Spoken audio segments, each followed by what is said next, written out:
आज हम लोग पढ़ेंगे क्लास 9 का सब्जेक्ट केमिस्ट्री। क्या पढ़ेंगे? सब्जेक्ट केमिस्ट्री पढ़ेंगे। केमिस्ट्री और लेसन 1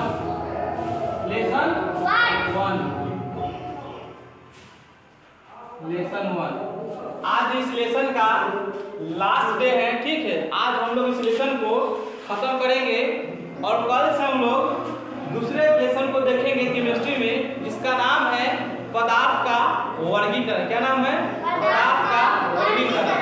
तो इसको खत्म करने से पहले कुछ इसमें पॉइंट है, उसको समझ लेते हैं। फिर इस क्लास को इसको खत्म करने के साथ साथ इसी पर एंड करेंगे और कल हम लोग फिर दूसरा चैप्टर देखेंगे। तो चलिए सबसे पहले देखिए इस क्लास में, इसमें आपको याद करना है द्रव गुप्त गुण। क्या होता है? द्रव का गुप्त गुण, ठीक है। क्या होगा? द्रव का गुप्त गुण यानी छिपा हुआ गुण। क्या? लुकायल। क्या कहता है? लुकायल। हाँ, तो है लुकायल गुण इसका, ठीक है। द्रव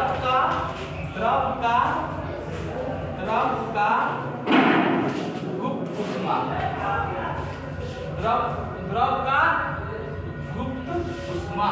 द्रव का गुप्त ऊष्मा। क्या कह रहा है कि मान लीजिए कि हम एक बर्फ का ढेला लेते हैं, ठीक है। एक बर्फ का ढेला लेते हैं और उसको हम खुले जगह में रख देंगे, ठीक है। क्या करेंगे? खुले जगह में रख देंगे। तो बताइए क्या बर्फ वैसा ही रहेगा? नहीं रहेगा, गलेगा। तो वही कहता है कि द्रव का गुप्त गुण, यानी उसमें कोई ऐसा गुण छुपा है जिसके कारण क्या होता है, वो गल के फिर पानी हो जाता है, ठीक है। तो वही हम लोग देख रहे हैं द्रव का गुप्त गुण। क्या है? द्रव का गुप्त गुण। तो हम लोग लिखेंगे कि 1 kg, देखिए 1 kg ठोस के 1 kg ठोस के द्रव में बदलने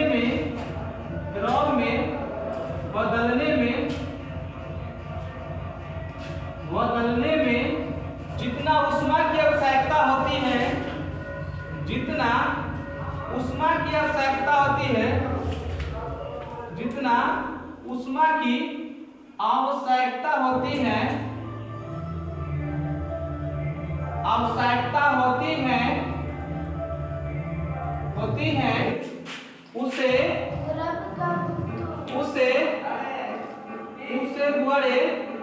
उसे कहेंगे द्रव का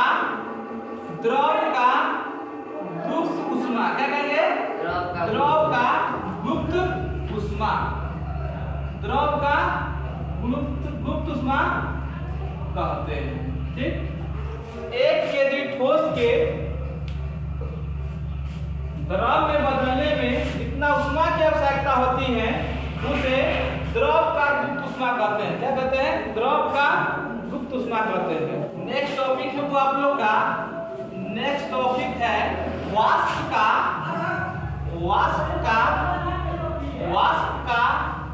गुप्त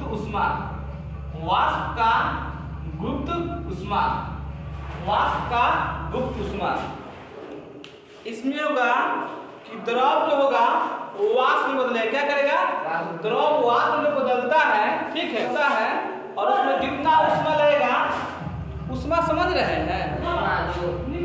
ऊष्मा समझ रहे हैं? ऊष्मा समझ रहे हैं क्या?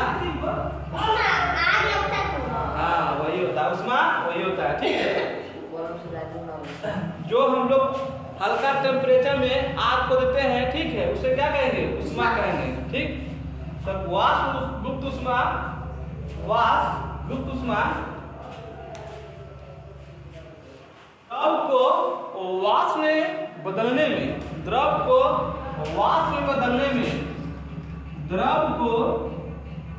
द्रव को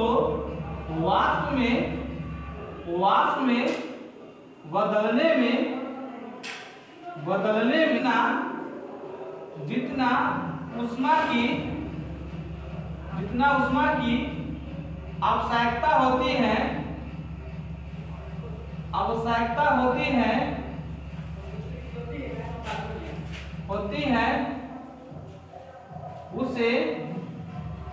उसे वाष्प का गुप्त ऊष्मा कहेंगे। उसे वाष्प का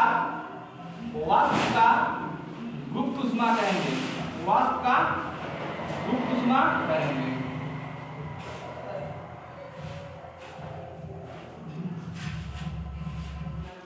अब हम लोग देखेंगे पॉइंट दाब। क्या देखेंगे?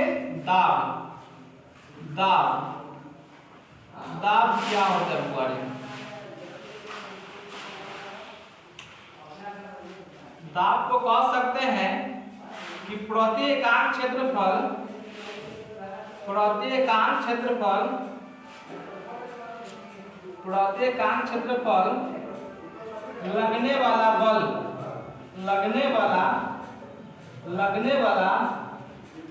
लगने वाला बल को दाब कहते हैं। क्या कहते हैं?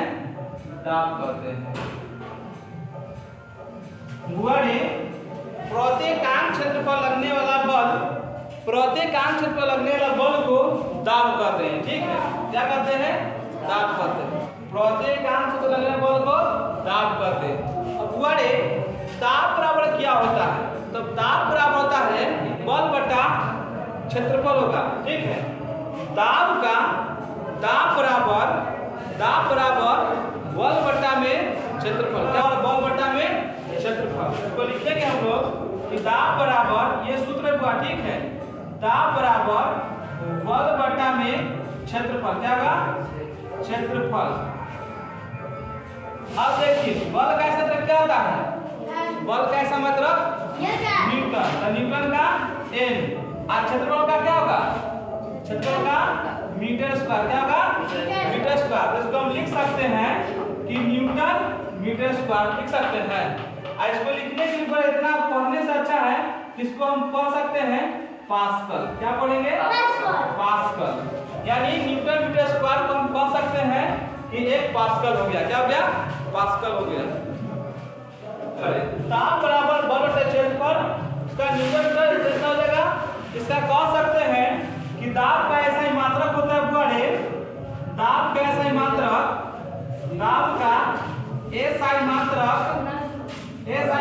क्या हो जाएगा?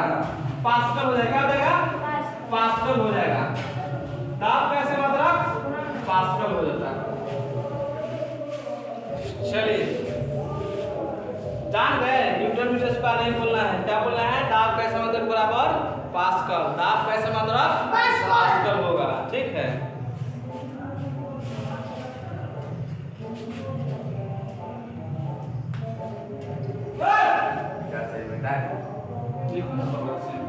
वायुमंडलीय दाब। क्या देखेंगे? वायुमंडलीय दाब। दाब बोले तो ठीक है, वायुमंडलीय दाब कहने का मतलब फुहारे कि हवा में जो आप खड़ा होते हैं, मान लीजिए तूफान आ गया और तूफान को खड़ा कर दिया जाए, तो क्या आप तूफान में खड़ा रह जाएगा? नहीं रहिएगा। क्या होगा? आपको एक हवा घुसाएगा, उसको धक्का मार के आपको क्या होगा? उड़ा देगा, चाहे खसकाएगा ना आपको हल्का। तो वही चलता है कि वायुमंडलीय दाब। ठीक है, यानी वायु में दाब हो। क्या हो? वायु में दाब हो, यानी वायु में जब दाब हो, धक्का हो वायु में। ठीक है, यानी आपको जब वो हवा जब चले, तूफान है और धक्का देता है, तो उस टाइम क्या कहेंगे कि वायुमंडलीय दाब है। क्या है? वायुमंडलीय दाब है। इसको पॉइंट बनाएंगे हम लोग। वायुमंडलीय दाब वायुमंडलीय दाब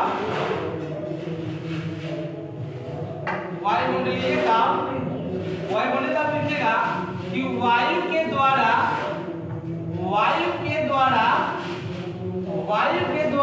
बल क्या होगा? लगने वाले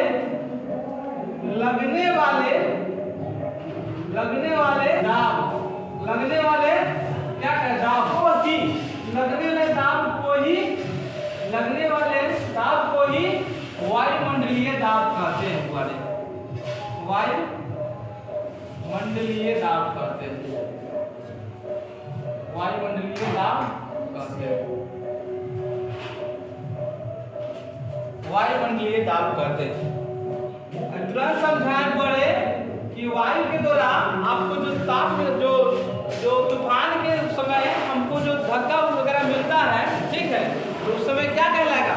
वायुमंडलीय दाब। क्या कहलाएगा? वायुमंडलीय दाब। तो वायु के द्वारा लगने वाला दाब, ठीक है, वायु के द्वारा लगने वाला दाब को ही क्या कहेंगे? वायुमंडलीय दाब कहेंगे। इसका एक पॉइंट बनेगा कि एक वायुमंडलीय दाब बराबर पड़े, एक वायुमंडलीय दाब बराबर एक वायुमंडलीय दाब बराबर 1.01 गुने 10 के पावर 1 गुने 1.01 गुने 10 की पावर 5। क्या होगा? 10 की पावर 5, यानी एक वायुमंडलीय दाब होगा, क्या होगा? इतना के बराबर होगा, ठीक है, इतना के बराबर होगा।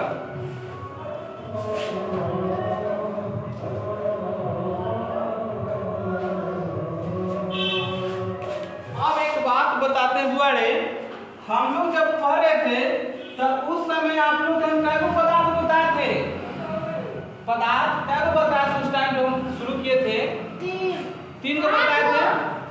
3 को बताए थे। आप छोड़े थे क्या बोलते थे? छोड़ देंगे। क्या को छोड़े हैं? 2 को। कहे हैं ये 2 पदार्थ आपको हम बाद में बताएंगे, चैप्टर के लास्ट टाइम बताएंगे। तो आज हम लोग का चैप्टर का लास्ट टाइम है, तो हम आप दोनों को समझ लेंगे, ठीक है। कौन छोड़े थे? प्लाज्मा। एक प्लाज्मा था, एक था बोस आइंस्टाइन कंडेंसेट, कुछ नाम था ना, क्या था? बोस आइंस्टाइन कंडेंसेट ना। दूसरे का क्या नाम था? कंडेंसेट ना। क्या नाम था? कंडेंसेट ना।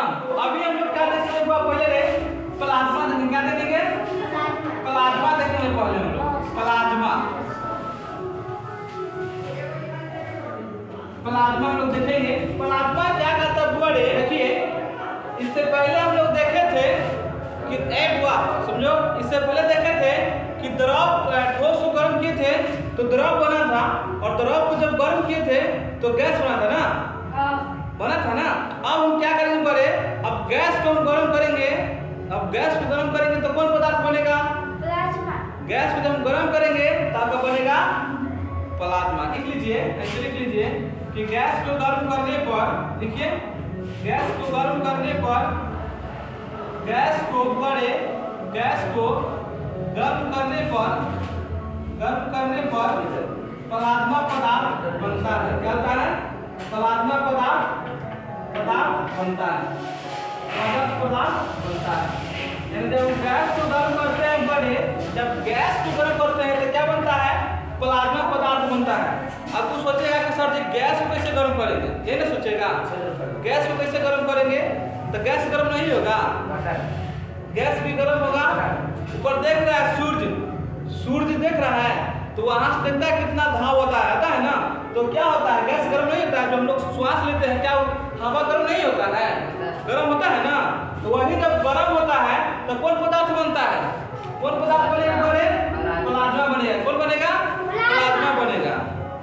करने पर, गैस को गर्म करने पर प्लाज्मा पदार्थ बनता है। कौन पदार्थ बनता है? प्लाज्मा पदार्थ बनता है। गैस को गर्म करने पर प्लाज्मा पदार्थ बनता है, ठीक है। अब देखिए, एग्जाम्पल में लिखना चाहते हैं बड़े, एग्जाम्पल में तो लिख लीजिएगा सूर्य। क्या लिखिएगा? सूर्य मतलब सूरज, ठीक है। तारे, ये सब क्या है? ये सब प्लाज्मा पदार्थ का बड़े उदाहरण है। क्या है? उदाहरण है। ये जो है प्लाज्मा पदार्थ का उदाहरण है।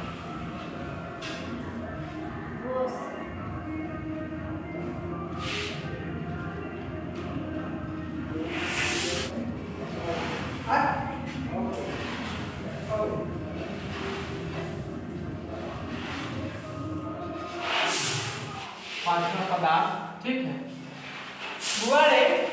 बोस आइंस्टाइन कंडेंसेट पदार्थ बना सन 1920 में एक भारतीय वैज्ञानिक, ठीक है, सत्येंद्र बोस उनका नाम था, जिन्होंने बॉस आइंस्टीन कंडेंसेट का नाम खोजा पदार्थ का। इसीलिए उनके नाम के ही तत्पर पर ये जो नाम रखा गया बॉस, उनका जो नाम था सत्येंद्र नाथ बोस की खोज किया उन्होंने ये पदार्थ का जो खोज किया। कौन खोज किए? सत्येंद्र नाथ बोस, ठीक है। इसको लिखना चाहते हैं तो लिखिएगा इसको कि सन 1920 में, लिखिए कि सन 1920 में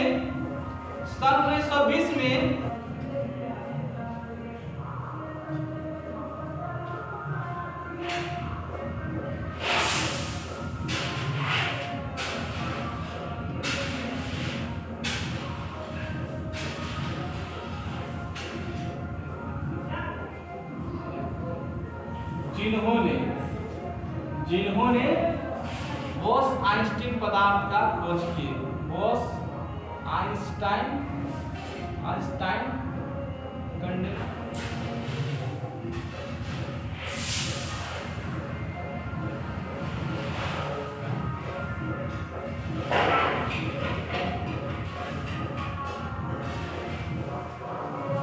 सन 1920 सत्येंद्र नाथ बोस भारतीय वैज्ञानिक थे, जिन्होंने बॉस आइंस्टीन कंडेंसेट पदार्थ का खोज की। इसमें क्या हुआ इसमें हुआ कि जो ठोस पदार्थ था, ठीक है, जो ठोस पदार्थ था उसको ठंडा किए। क्या किए? उसको बहुत ठंडा किए, इतना ठंडा किए, उसको इतना ठंडा बन गया तो बहुत एक तरह से हार्ड ठोस पदार्थ बन गया। क्या हो गया? हार्ड ठोस पदार्थ हो गया, जिसका नाम बना, उस पदार्थ का नाम बना बॉस आइंस्टीन कंडेंसेट, ठीक है। ये पदार्थ कब बनता है? जब ठोस पदार्थ को हम ठंडा करते हैं, ठीक है, यानी चाहने से भी ज्यादा ठंडा करते हैं, तब कौन पदार्थ बनता है? बॉस आइंस्टीन कंडेंसेट पदार्थ बनता है, ठीक है।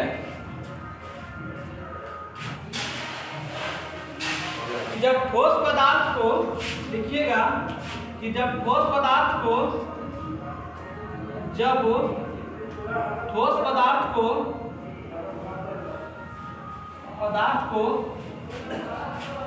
बहुत ज्यादा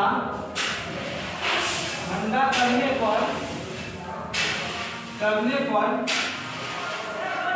बॉस आइंस्टीन पदार्थ का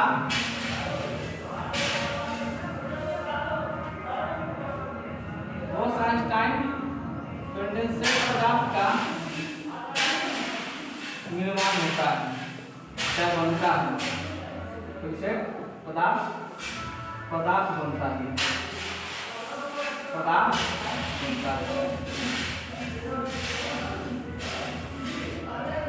चलिए, आज का हम लोग का जो 9th क्लास का केमिस्ट्री का फर्स्ट लेसन था वो समाप्त हुआ, ठीक है। हम लोग नेक्स्ट क्लास में देखेंगे, नेक्स्ट क्लास में देखेंगे हम लोग पदार्थों का वर्गीकरण देखेंगे। क्या देखेंगे? पदार्थों का वर्गीकरण देखेंगे, ठीक है बुआरे। जो हम लोग का सेकेंड लेसन है वो क्या बनेगा? पदार्थों का वर्गीकरण, ठीक। यहीं तक समाप्त हुआ।